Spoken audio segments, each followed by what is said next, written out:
अस्सलाम वालेकुम व्यूवर्स। नाम है आमना। आमना नाम की मायनी है अमानतदार। नाम है बुशरा।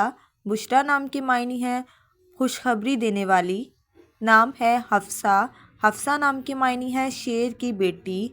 नाम है अदीला। अदीला नाम की मायनी है अदल करने वाली। नाम है इकरा। इकरा नाम की मायनी है पढ़ने का हुक्म। नाम है हिरा। हिरा नाम की मायनी है मुक़द्दस जगह। नाम है समरा। समरा नाम की मायनी है फ़ायदा देने वाली। नाम है अम्मारा।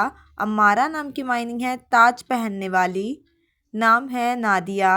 नादिया नाम की मायनी है पुकारने वाली। नाम है समरीन। समरीन नाम की मायनी है वफ़ादार। नाम है हरम। हरम नाम की मायनी है एहतराम के लायक। नाम है तूबा। तूबा नाम की मायनी है खुशखबरी सुनाने वाली। नाम है महरिश। महरिश नाम की मायनी है कमाल की खुशबू। नाम है बिनिश। बिनिश नाम की मायनी है अकल वाली। नाम है फरियाल। फरियाल नाम की मायनी है शेर का ख़ानदान। नाम है अरूसा। अरूसा नाम की मायनी है सजी हुई दुल्हन।